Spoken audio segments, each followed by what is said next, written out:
2 minute का मौका दिया है। मैं कोशिश करूंगा कि अपनी बात चंद अल्फाजों में समेट कर आपके बीच कुछ बात रखता हुआ चला जाऊं। जुल्म के साए में लब खोलेगा कौन, जुल्म के साए में लब खोलेगा कौन, अगर हम भी चुप रहे तो बोलेगा कौन।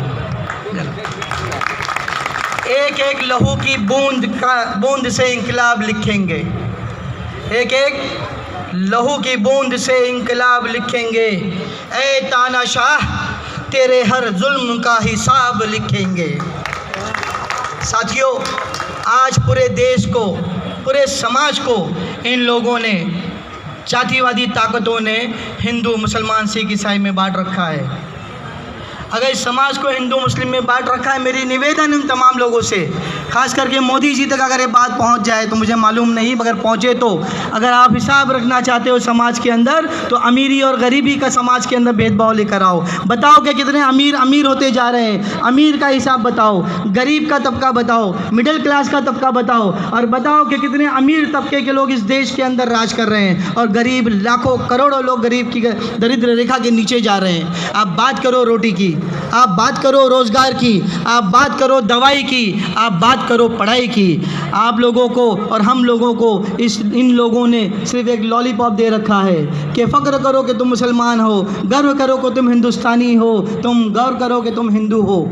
भाइयों और बहनों, इन्होंने सिर्फ हमें गर्व करने के लिए कहा कि हम हिंदू हैं। इनसे पूछो कि मेरी बीवी बीमार है, उसकी दवाई का इंतज़ाम करो तो कहते हैं गर्व करो तुम हिंदू हो। बच्चा भूखा है, उसकी लिखाई पढ़ाई का इंतज़ाम करो, खिलाई पिलाई का इंतजाम करो तो कहते हैं फ़ख्र करो के मुसलमान हो। बांट दिया इन्होंने, धरती बांटी, सागर बांट दिया मंदिर मस्जिद। मत बांटो इंसान को, मत बांटो इंसान को। दोस्तों, आज इन्होंने कहा कि मंगलसूत्र छीनकर हिंदुओं को दे दिया जाएगा। इन्होंने कहा मुसलमानों की तादाद आबादी बढ़ रही है, इन आप लोगों के मंगलसूत्र तक छीनकर मुसलमानों को बांट दिया जाएगा। मैं आपको आरबीआई का एक डाटा पेश करना चाहता हूँ।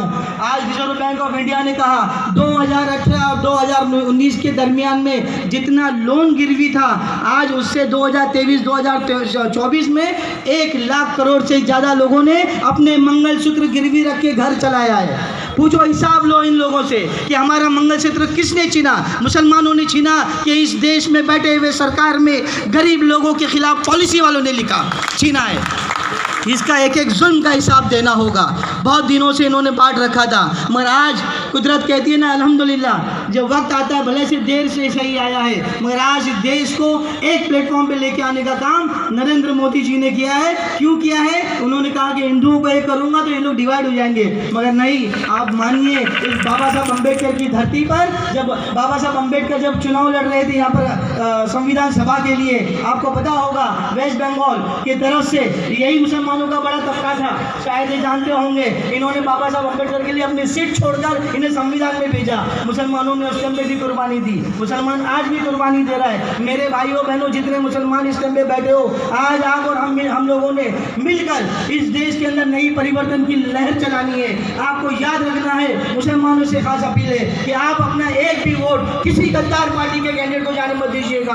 आपका एक एक वोट इस देश के अंदर परिवर्तन की लहर लाएगा। आपका एक एक वोट एक नया इंकलाब लिखेगा और आने वाले इतिहासकार लिखेंगे कि जब देश के ऊपर दोबारा आन पड़ी तकलीफों की, जब गोरे हाकिम चले गए थे, जब काले हाकिमों ने राज किया, तब इन्हीं मुसलमानों ने इस देश के अंदर परिवर्तन की करवट ली और अपना टोटल वोट एक मत से इन लोगों ने यहाँ पर पेश किया और वापस इस देश के लिए खड़े होंगे इंशाल्लाह। मुसलमान भाई और बहनों, हम सभी तमाम साथियों से गुजारिश है, आप हाथ उठा के कहें कि हिंदू मुस्लिम साथ चलेगा, हिंदू मुस्लिम साथ चलेगा, मशाल को लेकर हर गांव चलेगा। मैं ज़्यादा वक्त ना लूँगा, खाली एक चीज़ और पेश करता चलूँ कि आप लोगों से गुजारिश है, इस बात को आप लोग ध्यान रखिएगा, हो सके तो रिपीट भी करिएगा। राह के पत्थर को चकनाचूर होना चाहिए, राह के पत्थर को चकनाचूर होना चाहिए, वार चाहे एक हो भरपूर होना चाहिए। सिर्फ इतना ही नहीं कि हार अपनी मान ले, वो हमारे सामने मजबूर होना चाहिए। पूरे हिंदुस्तान के अंदर इंडिया अलायंस के कैंडिडेट जीतना चाहिए और जितना विपक्ष एनडीए का जो लड़ रहा है, जितने भ्रष्टाचारियों को उन्होंने जमा किया है, वो मजबूर होकर घुटने टेकना चाहिए। इसी के साथ जय हिंद, जय भारत। धन्यवाद साजिद भाई।